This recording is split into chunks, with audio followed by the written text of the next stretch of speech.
समस्त सुधीजनों को सादर नमन। मैंने परसों कालिदास के मालविकाग्निमित्र को लेकर एक वक्तव्य प्रस्तुत किया था। मैंने उसमें कहा कि मालविकाग्निमित्रम की कालिदास की रचनाओं की चर्चा के समय कुछ उपेक्षा होती है, पर वह उपेक्षणीय कृति नहीं है। एक महान नाट्यकार की उतनी ही बड़ी रचना वह है और उसका महत्व कई दृष्टियों से बहुत अधिक है। उसके महत्व को समझा जाना चाहिए। इस दृष्टि से मालिकाग्निमित्रम का एक पुनराकलन करने का प्रयास मैं कर रहा हूं और उसकी दिशा में यह दूसरा वक्तव्य मैं प्रस्तुत करूंगा। जिन महानुभावों ने परसों का मेरा वक्तव्य नहीं सुना है, उसको वे एक बार धैर्यपूर्वक सुन लें और फिर इस वक्तव्य को सुने तो अधिक उचित होगा। मैंने परसों के वक्तव्य में यह कहा कि मालविकाग्निमित्रम संस्कृत नाट्य साहित्य में एक प्रवर्तक नाट्य कृति है। ट्रेंड सेटर वह है, क्योंकि उसके प्रभाव से, उसकी प्रेरणा से संस्कृत नाट्य परंपरा में पूरी एक नाटिका की विधा चल पड़ी और जितनी नाटिकाएं लिखी गईं सब में मालविकाग्निमित्रम की छाया, मालविकाग्निमित्रम की कथा के सूत्र मिलते हैं। मुश्किल से एक आध कोई नाटिका अपवाद स्वरूप मिलेगी। आधुनिक काल में नाटिकाएं लिखी गई हैं कुछ, उनमें विषय दूसरे हैं, पर वही विषय जो मालविकाग्निमित्रम में कालिदास ने लिया, उसको 5 अंकों के नाटक को एक टुकड़ा निकाल करके नाटिका बनाते गए। घटनाएं कुछ नई जुड़ती गई, पात्रों के नाम बदलते गए, देश काल थोड़ा बदला। मालविकाग्निमित्रम ने जो नाटिका के लिए एक रास्ता खोल दिया, उस पर एक अत्यंत लोकप्रिय विधा संस्कृत नाट्य साहित्य की विकसित हुई। सैकड़ों नाटिकाएं लिखी जाती रहीं। इसलिए मालविकाग्निमित्रम का इस दृष्टि से तो महत्व है ही, पर जैसा मैंने कहा कि वह केवल नाटिका नहीं है, बहुत बड़ी रचना है। पूरा इतिहास, पूरा देश काल, युग सत्य उसमें है। इस दृष्टि से आज फिर विशेष चर्चा करेंगे कि मालविकाग्निमित्रम एक ऐतिहासिक नाटक भी है। कल्पना उसमें है पर यथार्थ है। इस धरती पर जो घट रहा है कालिदास के अपने समय में या उनके आसन्न अतीत में, बिल्कुल अभी अभी जिस अतीत के वो साक्षी लगभग हैं, उस अतीत की चर्चा वे कहते हैं। तो इतिहास के कुछ अछूते पन्ने मालविकाग्निमित्रम में इस दृष्टि से खुलते हैं। यह इतिहास मौर्यकाल के बाद का इतिहास है और इसको कालिदास उठाते हैं। हिंदी के नाटककारों में यदि देखें तो ले देकर के प्रसाद कुछ सीमा तक, मालविकाग्नि प्रसाद का स्कंदगुप्त विशेष रूप से, वो मालविकाग्निमित्रम के पासंग तक आता है। और जो दृष्टि प्रसाद की है वो भी कालिदास से ही वहां आई है ऐसा लगता है। उस पर वह चर्चा करूंगा। लेकिन जैसा मैंने कहा कि यह मौर्यकाल के पश्चात जो भारत के साम्राज्य का विघटन हुआ, चाणक्य ने अपने अद्भुत कौशल से, रणनीति से जो एक बड़ा एम्पायर खड़ा कर दिया था, चंद्रगुप्त मौर्य के बाद वह विघटित हुआ। क्योंकि अशोक ने विस्तार तो किया, पर वो बौद्ध धर्म के प्रति अपने रुझान के कारण जो क्षात्र दर्प था, जो क्षत्रिय तेज था, उसका क्षरण उनके शासन काल में हुआ। सैन्य शक्ति निर्बल हुई। बौद्ध धर्म के प्रचार में ऐसा चित्त अशोक का लगा कि सेना अशक्त हो गई। छात्र तेज और छात्र दर्प मध्यम हुआ और इसी परंपरा में बृहद्रथ बृहद्रथ नाम का निकम्मा और कमजोर राजा मौर्य वंश की परंपरा में हुआ। पुष्यमित्र शुंग ने बृहद्रथ की हत्या करके सत्ता के सूत्र अपने हाथ में ले लिए। यह तो इतिहास में विदित तथ्य है। लेकिन संस्कृत के कवि और रचनाकार और आचार्य, वो भी इतिहास बताते हैं, उसकी तरफ दृष्टि नहीं जाती है। बाणभट्ट ने पुष्यमित्र की चर्चा की है, बृहद्रथ की चर्चा उन्होंने की है अपने हर्षचरित में। वो प्रज्ञा दुर्बल उसको उन्होंने कहा है, मूर्ख राजा था, प्रज्ञा उसकी क्षीण थी। ये तो सत्य है, बाणभट्ट तो सत्य कहते हैं। और पुष्यमित्र को अनार्य वे कहते हैं। इसके आधार पर कुछ विद्वानों ने यह मत प्रकट किया कि पुष्यमित्र शुंग जो है वो शूद्र थे। केडी वाजपेयी, जो कृष्णदत्त वाजपेयी बड़े इतिहासकार हैं, प्राचीन इतिहास के अच्छे विद्वान हैं, और मैं मानता हूं कि आचार्य महापंडित वासुदेव शरण अग्रवाल की परंपरा कुछ सीमा तक जिन विद्वानों में आई, उनमें से एक कृष्णदत्त वाजपेयी हैं। वैसे भी वे वासुदेव शरण अग्रवाल के उत्तराधिकारी तो हैं ही, क्योंकि मथुरा म्यूजियम को बनाया था वासुदेव शरण अग्रवाल ने, उसके बाद उसको संभाला कृष्णदत्त वाजपेयी ने। प्राचीन इतिहास पुरातत्व के प्रामाणिक विद्वान हैं। मेरे लिए इसलिए भी आदरणीय है कि संस्कृत के अच्छे विद्वान वो रहे। यह तो मैं अपने व्यक्तिगत परिचय के आधार पर जानता हूँ, उनके प्रति सम्मान मेरे मन में है। वर्षों का उनका मेरा साथ रहा, यद्यपि मैं बहुत ही कनिष्ठ था उनसे। उस विश्वविद्यालय में वो बड़े अग्रज, सीनियर, वरिष्ठतम प्रोफेसर्स में उस समय हुआ करते थे जब मैं वहाँ लेक्चरर होकर के लगा। उनकी कृपा दृष्टि मुझ पर थी, उनको सुनने का मुझे बहुत अवसर मिला। इसलिए मैं मानता हूँ कि वो जो कहते हैं, प्रमाण प्रमाण के आधार पर, मूल ग्रंथों के आधार पर कहते हैं। और कम इतिहासकार आधुनिक काल में ऐसे हैं जो संस्कृत साहित्य का प्रामाणिक रूप में उपयोग करते हैं इतिहास लेखन में। हर्षचरित के संदर्भों की तरफ भी केडी वाजपेयी ने ही ध्यान आकर्षित कराया हमारा। पर केडी वाजपेयी ने भी यह उल्लेख किया है, और मेरा तो ध्यान इस पर बार बार जाता ही है, कि अग्निमित्र कहते हैं कि मैं वैम्बिक वंश का हूँ, वैम्बिक हैं हम लोग। और मालविका को समझाते हुए कहता है, उसको तो पोट रहा है, पटा रहा है, इसलिए कहता है। और मालविका शिकायत करती है कि क्या है आपका तेज, आपका तेज तो देख लिया, आप तो अपनी रानी से ही घबराते हैं। तो अग्निमित्र हंसते हुए कहता है कि दाक्षिण्यम नाम बिंबोष्ठी वैम्बिका नाम कुलव्रतम। है बिंबोष्ठी, वैम्बिक वंश के लोगों का, हम लोगों का दाक्षिण्य, स्त्रियों के प्रति उदारता दिखाना, ये कुलव्रत है। बाकी तो सब तुम देख लोगे कि हम क्या हैं, को बता देते हैं। अब यह बोधायन सूत्र के आधार पर केडी वाजपेयी बताते हैं कि वैम्बिक कश्यप गोत्रीय ब्राह्मण हैं।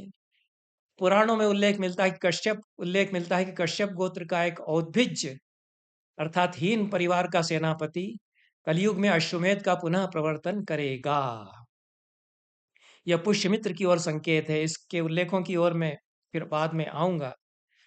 दूसरी बात, केडी वाजपेयी ने इस मत का खंडन करते हुए, इस मत का कि पुष्यमित्र शुंग शूद्र हैं, इसका खंडन करते हुए उन्होंने कही कि मनुस्मृति इस काल की रचना है। और मनुस्मृति एक तरह से यशोगान कर रही है वर्णाश्रम व्यवस्था का, याज्ञिक जो अनुष्ठान है उनका। और यह पुष्यमित्र शुंग ने जो किया, उसकी एक तरह से संस्तुति प्रकारांतर से मनुस्मृति करती है।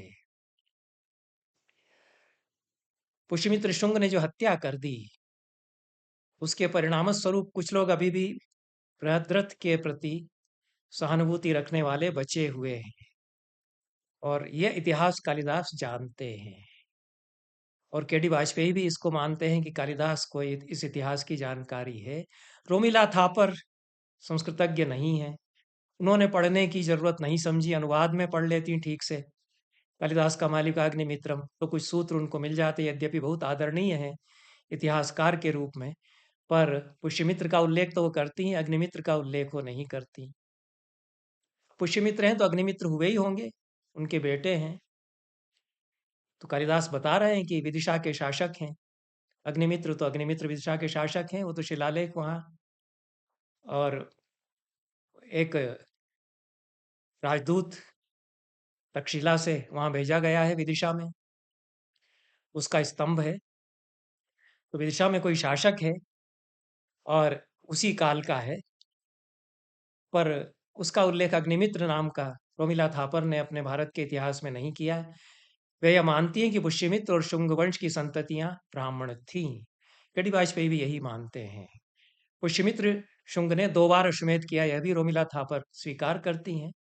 और यह तो हम जानते हैं कि पतंजलि ने कहा है कि हम पुष्यमित्र को यज्ञ करा रहे हैं, कराएंगे। यह पुष्यमित्रम याजयामः।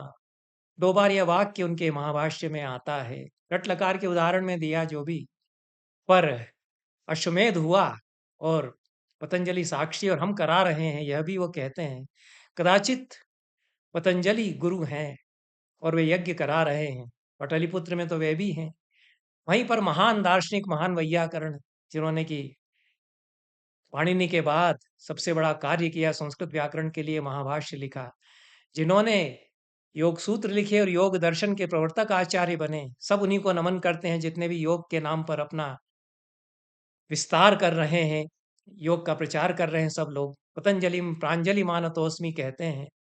यद्यपि योग दर्शन कितना सिखाते हैं वो बात अलग है, लेकिन योग दर्शन के प्रवर्तक आचार्य पतंजलि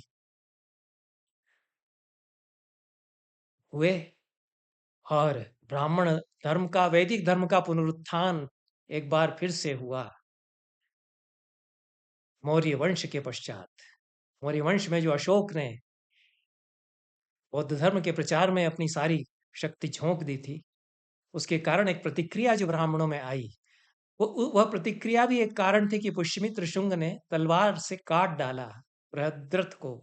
सेनापति थे, हम सदैव उनको सेनापति कहा गया है। कालिदास भी सेनापति पुष्यमित्र ही कहते हैं। यद्यपि सत्ता के सूत्र तो उन्होंने हाथ में ले लिए। केडी वाजपेयी मानते हैं कि राजा तो हो गए थे पुष्यमित्र शुंग, पर सेनापति यह विरुद्ध उनके लिए इतना प्रसिद्ध था कि सेनापति पुष्यमित्र शुंग उनको अभी भी लोग कहते आ रहे हैं। कुछ लोग इसलिए भी कह रहे हैं कि उनको राजा के रूप में स्वीकार करने को तैयार नहीं हो, तो सेनापति ही था हमारे बृहद्रथ का, ऐसा कदाचित वे कहते हैं। बौद्ध साहित्य में पुष्यमित्र शुंग की निंदा आई है और उनके बारे में यह उल्लेख आया है कि पुष्यमित्र शुंग ने घोषणा की कि जो बौद्ध भिक्षु का कटा हुआ मस्तक मुझे ला करके देगा, उसको मैं दीनार शतम दास्यामी, 100 दीनार इनाम दूंगा। रोमिला थापर मानती हैं कि यह प्रामाणिक नहीं है और ऐसा नरसंहार पुष्यमित्र शुंग ने किया, यह इतिहास से प्रमाणित नहीं होता। बौद्ध साहित्य उसके प्रति पूर्वग्रह ग्रस्त हो सकता है। रोमिला थापर बहुत महत्वपूर्ण जानकारियां देती हैं जो ग्रीक आक्रमणकारी और ग्रीक राजा, उनमें से बहुत प्रतापी राजा हैं कई और बहुत तेजस्वी भी हैं, वे इनरोड्स बना रहे हैं, वे घुसे चले आ रहे हैं भारत के पश्चिमोत्तर प्रांत में। उनके नाम विदित हैं, उनके सिक्के मथुरा तक मिलने लगते हैं। उन्होंने राज्य कायम कर लिए हैं अपने तक्षशिला के आसपास और वे आगे बढ़े चले आ रहे हैं। उसमें एक मिनांडर हैं जो बौद्ध परंपरा में बहुत ही समादृत हुए, क्योंकि बौद्ध मतावलंबी हो गए थे। मिलिंद नाम से उनका बड़ा यशोगान होता है और मिलिंद पन्हो बहुत अच्छा ग्रंथ है, अद्भुत ग्रंथ है। भिक्खु नागसेन से जो मिलिंद के संवाद हैं, दोनों कितने प्रज्ञा प्रकर्ष में हैं, कितना उत्कर्ष है प्रज्ञा का। या मिलिंद पन्हो पढ़ते हुए हमको लगता है जो बहस मिनांडर या मिलिंद की भिक्खु नागसेन से होती है। मिनांडर शक्तिशाली सम्राट भी है, राजा भी है। भारत के उत्तर पश्चिमी क्षेत्र पर उसने अधिकार कर लिया है। और भी हैं राजा जिनके के नाम लेती हैं रोमिला थापर। वसुदेव शरण अग्रवाल भी बताते हैं कि ग्रीक शासक इधर आ गए हैं और एक कॉलोनी उन्होंने बना ली है तक्षशिला के आसपास और मद्र देश पर उनका शासन है। इसीलिए महाभारत में मद्र कुत्सन पूरा प्रकरण मिलता है कर्ण और शल्य के संवाद में। उसकी तो जितनी बढ़िया छानबीन वासुदेव शरण अग्रवाल ने की है, उससे सीखना चाहिए इतिहासकारों को कि कैसे इतिहास संजोया जाता है प्राचीन क्लासिक्स से भी। तो यह एंटियोकस के सिक्के मथुरा की खुदाई में मिलते हैं। शुंगों पर भी मिनांडर ने या मिलिंद ने हमला किया और गंगा की तराई के इलाके में वह घुस आया, पर पाटलिपुत्र पर अधिकार वह नहीं कर सका क्योंकि पुष्यमित्र शुंग एक बार फिर से उठ खड़े हुए थे। रोमिला थापर यह भी बताती हैं कि एंटियोकस जब तक्षशिला पर राज्य कर रहा था, जो कि ग्रीक शासक है, उसने बेस नगर या विदिशा के शासक के पास अपना दूत भेजा था हेलियोडोरस, और हेलियोडोरस का स्तंभ है विदिशा में। यह वही समय है जब अग्निमित्र शासन कर रहे हैं, जो कालिदास बताते हैं कि अग्निमित्र हैं राजा विदिशा के। और उसी समय यह वासुदेव भक्त हेलियोडोरस ने स्तंभ अपना बनवाया वहाँ विदिशा में, जो कि अभी भी है। शिलालेख है कि वासुदेव भक्त मैं हूँ, ऐसा वो बताते हैं। यह पूरी पृष्ठभूमि मालविकाग्निमित्रम की है। मालविकाग्निमित्रम के अनेक पात्र फिर ऐतिहासिक हैं। कालिदास को इतिहास की जानकारी है, और इतनी बारीक जानकारी है कि यह मानना उचित नहीं लगता कि गुप्तकाल का कोई नाटककार मालविकाग्निमित्रम लिख रहा है। जो नाटककार कालिदास है, जिसने शाकुंतल लिखा, जिसने विक्रमोर्वशीयम लिखा और जिसने मालिकाग्निमित्रम लिखा है, वह तो प्रथम शताब्दी ईसा पूर्व का ही है, क्योंकि बहुत निकट है समय में। अग्निमित्र की जानकारियां विदिशा में पहुंचते ही उसको मिलने लगती हैं। वो कालिदास घूमते घामते, जिसको दशार्ण देश कहा गया है, वहां से होते हवाते विदिशा में पहुंचे हैं। वहां के लोग, बुजुर्ग लोग अभी भी अग्निमित्र का इतिहास बताते हैं। वो कालिदास की प्रवृत्ति है कि वह खूब सुनते हैं, संजोते हैं लोक गाथाओं को। कैसे उन्होंने उज्जैनी में पहुंच करके और उदयन की कहानियां कैसे यहाँ के बूढ़े लोग गाँव गाँव में गाते हैं, या सुना होगा, उसका कैसा वर्णन बढ़िया उन्होंने किया है कि उज्जैन के एक एक इलाके को बताते हुए बुजुर्ग लोग बताते हैं कि यहाँ से उदयन भागे थे वासुदत्ता को लेकर के, यहाँ से हाथी पागल होकर के भागा था। यहाँ उसका राजा महासेन का, हमारे यहाँ जिन्होंने 500 साल पहले राज किया, उनका यह सुनहरे ताल के पेड़ों का वन था। यह सब वहाँ के बुजुर्ग लोग अभी तक किस्से बताते हैं। तो ये जो अग्निमित्र को तो कुछ ही समय हुआ है, उसकी कहानियां, भले ही वह इतना चक्रवर्ती सम्राट न हुआ हो, लेकिन विदिशा में तो उसकी कहानियां कही जा रही हैं, कालिदास ने सुनी है। तो यहाँ रह कर के उन्होंने एक मालिकाग्निमित्रम लिख दिया, उसमें इतिहास आ गया है। जो इतिहास आज के इतिहासकार नहीं जानते हैं, उसको कालिदास मालिकाग्निमित्रम में बताते हैं। इसलिए आज के इतिहासकारों को कालिदास से कुछ सीखना चाहिए, यदि वह शुंग वंश के इतिहास को अप टू डेट या अद्यतन करना चाहते हैं। कालिदास के पात्रों में दो के नाम अग्नि शब्द से आरंभ होते हैं। एक रघुवंश में अग्निवर्ण राजा हैं, दूसरे मालिकाग्निमित्रम में अग्निमित्र राजा हैं। अग्निवर्ण तो अत्यंत ही अयोग्य सम्राट रघुवंश में हुआ। घोर विलासिता के कारण क्षय रोग से ग्रसित हुआ और मर गया। अद्भुत शब्दावली में कालिदास ने पूरा महान वंश जिस तरह से क्षयग्रस्त होता है, उसका ऐसा ऊर्जस्वी चित्रण किया है कि किस शब्दावली में कालिदास की सराहना की जाए उसके लिए।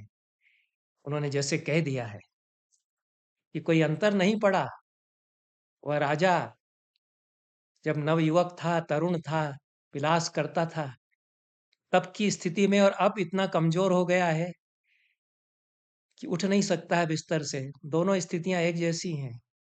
तस्य पाण्डुवदनाल्प भूषणा सावलंब गमना मृदुस्वना राज यक्ष परिहानि राययौ कामयान समवस्थया तुलाम।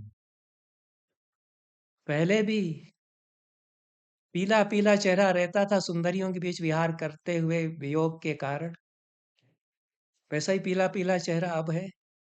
पहले भी सब गहने उतार के उनमें जो अर्धनग्न अर्धवसन सुंदरियां उनके बीच में रमता था, अभी भी कपड़े उतर गए, क्योंकि क्षय रोग में गहने कपड़े कुछ ज्यादा भारी पहन ही नहीं सकता है। पहले भी सुंदरियों के कंधों पर हाथ रख करके चलता था, जब युवा था, शक्ति थी तब भी। अब इतना कमजोर है कि अब भी कंधों पर हाथ रख के महिलाओं के 2 कदम चल पाता है। कोई अंतर ही नहीं पड़ा, जैसा पहले था वैसा ही है। इतनी बड़ी टिप्पणी है इतने बड़े महान वंश के क्षय पर अग्निवर्ण के माध्यम से उन्होंने की है। एक अग्निवर्ण है, दूसरा अग्निमित्र है। कालिदास संकेत करते हैं दोनों के चरित्र के द्वारा कि एक वह अग्निवर्ण हुआ, एक अग्निमित्र है। अग्नि की आग की तरह वह है। अग्निमित्र गुस्सेल है, ये तो कालिदास बताते हैं, और तेजस्वी है, यह भी बताते हैं। इसलिए एक सिर्फ प्रेम कहानी नहीं है, ये अग्निमित्र की कहानी है और कालिदास पुष्यमित्र शुंग ने जो किया, इस नाटक में उसकी संस्तुति करते हैं। ये इतिहासकार कालिदास हैं यहाँ पर। वो जो पुष्यमित्र शुंग ने अश्वमेध यज्ञ करा दिए 2 बार, कालिदास कहते हैं कि यह इतिहास बना है। उसकी संस्तुति यहाँ पर कर रहे हैं कालिदास। तो यह है अग्निमित्र को नायक बना करके ये जो एक जर्जर हो गई थी व्यवस्था पूरे देश की, अस्त होते हुए क्षात्र तेज के कारण, उसमें इतिहास, एक भूला बिसरा इतिहास कालिदास फिर मालिकाग्निमित्रम में बताते हैं। इसलिए इतिहास के कुछ अनखुले अछूते रह गए पन्ने मालिकाग्निमित्रम के माध्यम से हम खोल सकते हैं। ज़्यादा चर्चा न करके आज के वक्तव्य में मैं इतना ही कह करके इसको समाप्त करूंगा आज का वक्तव्य, क्योंकि ये चर्चा बड़ी हो सकती है कि यदि हम मालिकाग्निमित्रम के जो पात्र हैं उनकी ही सूची यदि देखें और उनका परिचय प्राप्त करें, तो उनमें से कितने इतिहास के सचमुच के किरदार हैं, यह भी हम समझ सकते हैं। क्योंकि कई पात्र सीधे-सीधे इतिहास और राजनीति से ही आ रहे हैं। वो प्रेम कथा के पात्र हैं, वो ठीक है। उनमें तो मालविका भी काल्पनिक ही है, ऐसा नहीं कह सकते, क्योंकि वह एक राजकुमारी है, विदर्भ की है, वहाँ से चली आ रही है। पर वहाँ तक अग्निमित्र का मंत्री है। तो कालिदास विदिशा में आए हुए हैं, विदिशा से गुजरे हैं, यह तो सत्य ही है। तो इन पात्रों की जानकारी उनको मिली होगी। अग्निमित्र यहाँ रहे, वहाँ तक उनके मंत्री थे। सुमति राजकुमार माधव सेन का मंत्री है, जो कि विदर्भ के एक राजपुत्र हैं। उनकी चर्चा आती है, ये मंच पर नहीं आता है सुमति। कालिदास ने, जैसा कि मैंने कहा कि अपन्नुति का नाटक है, बहुत कुछ छिपा लेते हैं भीतर-भीतर, इशारे करते हैं, संकेत करते हैं और बहुत कुछ छिपा करके कहते हैं। कालिदास की तो पूरी शैली ही यह है, बहुत कुछ इशारों में कहते हैं, बहुत कुछ छिपा लेते हैं, समझने के लिए छोड़ते हैं। इसके बहुत सारे पात्र मंच पर नहीं आते हैं, उनका महत्व बहुत ज़्यादा है। इसमें तो पुष्यमित्र ही नहीं आए, लेकिन नाटक तो उनकी प्रशस्ति में है पूरा, लग रहा है हमको। लेकिन मंच पर नहीं आते हैं पुष्यमित्र इसमें कहीं, क्योंकि पाटलिपुत्र, सीधे पाटलिपुत्र में जानकारी प्राप्त करके कालिदास ने नहीं लिखा। विदिशा में पहुंचे होंगे वो, विदिशा में उनको जितनी जानकारियां मिल गई उससे उन्होंने कहानी का ताना बाना बुन दिया है। अद्भुत कहानी गढ़ी है, क्या कल्पना है, क्या सुगठित संविधान है कथा का मालिकाग्निमित्रम में। भास के नाटकों के बाद पहली बार इतना पावरफुल नाटक आता है, तभी तो कहते हैं कि जो कुछ पुराना है वही सब कुछ अच्छा हो, आवश्यक नहीं है। कि माधव सेन विदर्भ का राजकुमार है, सुमति माधव सेन के मंत्री हैं, और मालविका जो कि नायिका है, कनिष्ठा नायिका है नाटक की, वह माधव सेन की छोटी बहन है। तो माधव सेन यदि विदर्भ का राजकुमार है, तो मालविका भी हुई होगी, ऐसा लगता है हमको। कहानी कालिदास ने यह बताई है, जो कि पृष्ठभूमि में कहानी है, कि माधव सेन और अग्निमित्र ने आपस में तय कर लिया। माधव सेन ने प्रस्ताव किया कि मेरी बहन से आप विवाह कर लीजिए। अग्निमित्र ने स्वीकार कर लिया, ये तो कालिदास बताते हैं। और अग्निमित्र की बड़ी रानी को पता नहीं है कि अग्निमित्र ये कर चुका है तय। ये बाद में रहस्य खुलते हैं। अब माधव सेन अपनी बहन मालविका का संबंध अग्निमित्र के साथ तय कर चुका है, तो वह अपने विश्वस्त मंत्री सुमति के साथ मालविका को कुछ सैनिक दे करके भेज देता है कि विवाह वहां जाकर के करा दो। ये कोई बहुत अनिवार्यता रही होगी। इसके हम सूत्र तो कालिदास से हमको मिलते हैं कि माधव सेन भी खुद घिरा हुआ है। वो अग्निमित्र की तरफ ताक रहा है कि अग्निमित्र मेरी सहायता कर देंगे, इसलिए वो प्रस्ताव कर देता है कि मेरी बहन से विवाह कर लीजिए। अग्निमित्र तैयार हो जाते हैं, उनके पास भी राजनीतिक कारण भी हैं कि मैं माधव सेन की मदद भी करूंगा और उसकी बहन से विवाह भी मैं इसलिए कर लेता हूँ। अब आप देखिए कि ये बड़ा सुगठित ताना बाना राजनीति और इतिहास और प्रेम कथा का यहाँ बनने लगता है। तो माधव सेन ने सुमति अपने विश्वस्त मंत्री और कुछ सैनिकों के साथ में मालविका को विदर्भ से रवाना कर दिया, क्योंकि वह अग्निमित्र विदर्भ आए और वहाँ विवाह कर कर सके वह, ऐसी उसकी स्थिति नहीं बन पा रही है। अब ये तो रहस्य बाद में खुलते हैं मालविकाग्निमित्रम में 5वें अंक में जाकर के, कि सुमति के साथ ये चली थी बेचारी राजकुमारी विदर्भ की, जो कि अब यहाँ दासी के रूप में रही है, कैसी हालत में वह आई, इस पर हम आगे चर्चा करेंगे। लेकिन ये सुमति और माधव सेन यदि ऐतिहासिक हैं, तो संभव है कि मालविका इतिहास में हुई है। अब इससे जुड़ा हुआ एक पात्र वीरसेन आता है। कहानी कालिदास ये बताते हैं, जो बाद में खुलती है मालविकाग्निमित्रम के 5वें अंक में, कि धारणी जो रानी बताती है कि मेरे भाई, जो निचली जात का मेरा भाई है, उसने इस लड़की को भेजा मेरे पास कि इसको रख लो, सेवा टहल कर देगी, इसलिए मैंने इसको दासी के रूप में रख लिया। मुझे तो पता थोड़ी था कि ये राजकुमारी है कहीं की। अब ये वीरसेन चूंकि अग्निमित्र की बड़ी रानी का भाई है, हालांकि हीन कुल का है, तो जैसे राजश्याल हो जाता है, उसको राजा थोड़ा महत्व देते हैं कि हमारी पत्नी का भाई है, तो साले को तो कुछ न कुछ देना पड़ता है। पत्नी को संतुष्ट रखने के लिए साले को संतुष्ट रखिए। तो अग्निमित्र ने नर्मदा के किनारे अपने एक दुर्ग की रखवाली के लिए इसको अधिकार दे दिया है, वीरसेन को। और ये लड़की जो मालिका है, इसको भटकती हुई दस्युओं के हाथ से मिल गई है, तो इसको उचित लगा कि मैं अपने जीजाजी के यहाँ इसको भेज देता हूँ, अपनी बड़ी बहन के यहाँ भेज देता हूँ, उनकी सेवा टहल करे। यह है। अब वीरसेन वीर है नाम के अनुरूप, और अग्निमित्र ने उसको कहा है कि विदर्भ में जो बृहदस्यु का पक्षपाती अभी भी है विदर्भ राज, उसको ध्वस्त करो। आप देखिए अग्निमित्र एक राजनीति का की बिसात पूरी बिछा चुके हैं। ये जो धारणी ने कहा उनसे कि राजकाज में भी आपकी ऐसी कुशलता होती तो बहुत भला होता, यह पत्नी की शिकायत है जो लानत मलामत करती ही रहती है। अग्निमित्र सचमुच में बहुत कुशल है।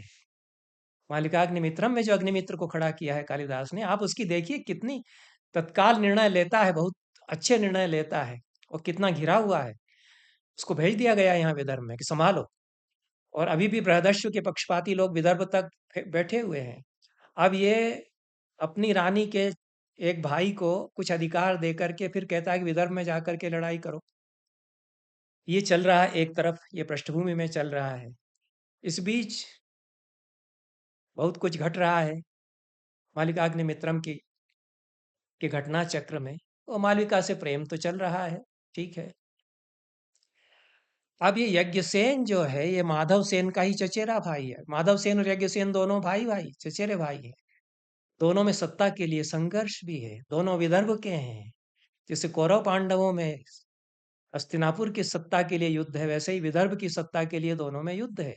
इसलिए माधव सेन अग्निमित्र की तरफ ताकता है, अग्निमित्र से सहायता मांगता है, और अग्निमित्र जानता है कि यज्ञसेन तो बृहदस्यु का, ये बृहद्रथ का पक्षपाती है, जिसको मेरे पिता ने मार डाला है। माधवसेन मेरा साथ देगा, इसलिए वो वीरसेन को भेजता है कि विदर्भ पर चढ़ाई करो, माधवसेन तुम्हारा सहायक बन जाएगा।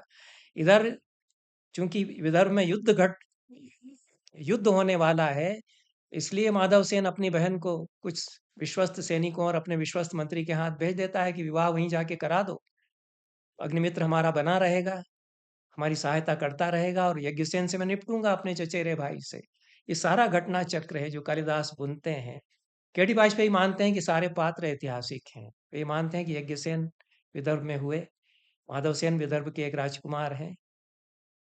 अन्य कोई इतिहास का प्रमाण तो नहीं मिलता, ये बात तो सत्य है। इसलिए रोमिला थापर यदि अग्निमित्र का, माधवसेन का और यज्ञसेन का उल्लेख नहीं करती हैं, तो उनके लिए अपना एक जस्टिफिकेशन है।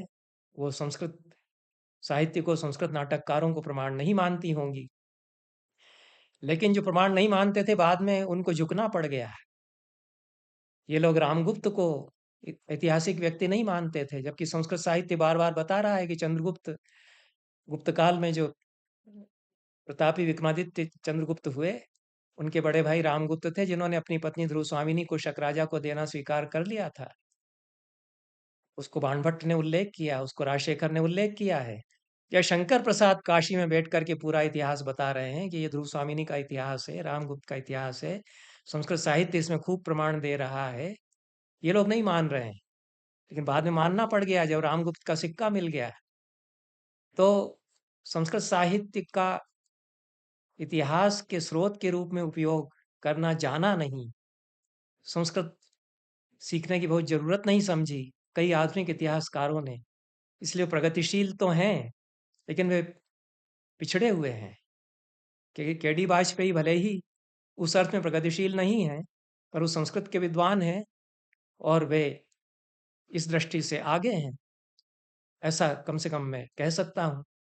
अब हो सकता है कि इतिहास फिर बाद में गलत साबित कर दे, लेकिन फिलहाल तो यह है कि बाणभट्ट के उल्लेखों को अस्वीकार करने का कोई कारण भी नहीं है, कालिदास को अस्वीकार करने का कोई कारण भी नहीं है।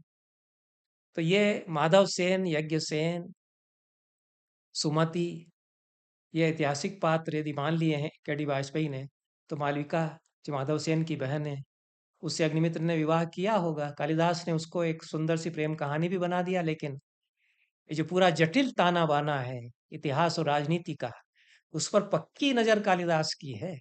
आप देखिए कि वसुमित्र, ये भी मालिकाग्निमित्रम में मंच पर कहीं नहीं आता है।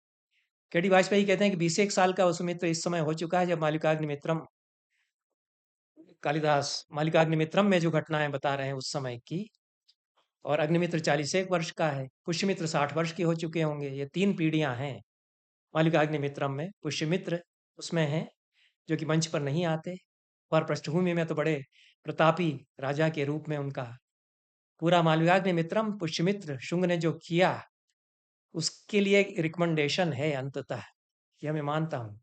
और जो वैदिक धर्म का पुनरुत्थान हुआ, उसका यशोगान मालिकाग्निमित्रम में कालिदास ने कर दिया है। कि तीसरी पीढ़ी जो है, पुष्यमित्र, उनके बेटे अग्निमित्र, और फिर वसुमित्र अग्निमित्र के बेटे, और एक राजकुमारी भी छोटी सी बच्ची, वह भी है, वह भी मंच पर नहीं आती है। कालिदास को ये सब कैसे मालूम है कि अग्निमित्र का एक बेटा वसुमित्र है और एक छोटी बेटी उनकी है? उनको मालूम है कि उधर पाटलिपुत्र में पुष्यमित्र ने अश्वमेध यज्ञ किया है, और वसुमित्र जो राजकुमार है उसको बुला लिया उन्होंने। अग्निमित्र से कहा कि बेटे को भेजो, तुम तो संभालो विदिशा, क्योंकि उधर दक्षिणापथ तक खतरा है। बृहदश्व के जो अनुयायी हैं, सहानुभूति रखने वाले हैं, वो अभी भी वहाँ हैं, उनको संभालो। लेकिन बेटे को अपने भेज दो, मेरे पोते को भेजो, क्योंकि अश्वमेध यज्ञ कर रहा हूँ, तो मैं सेना के साथ वसुमित्र को भेजूंगा। अभी वसुमित्र चला गया, अपने पिता की आज्ञा मान करके अग्निमित्र ने भेज दिया। ये अश्वमेध के साथ जो अश्वमेध का जो अश्व छोड़ा गया, उसके साथ वसुमित्र गया। ये सारा इतिहास तो कालिदास 5वें अंक में बता रहे हैं, और वह विजयी होता है। तो ये एक वसुमित्र भी पात्र है। बाकी पात्रों में कदाचित परिव्राजी का काल्पनिक पात्र हो तो हो। यह सुमति की छोटी बहन है। कालिदास ने बहुत सुंदर घटना चक्र इसमें फिर बनाया है। माधव सेन ने अपनी बहन मालिका को जो भेजा, उसके साथ एक जिम्मेदार स्त्री भेजना चाहिए थी। तो ये सुमति जो उसके विश्वस्त मंत्री थे, उनकी छोटी बहन को भी रवाना किया कि तुम भी जाओ, मेरी बहन का ध्यान रखना, वहाँ रहना, और ये सुमति भी जाएंगे, वहाँ रहेंगे, विवाह करा देना है हमारी छोटी बहन का अग्निमित्र के साथ।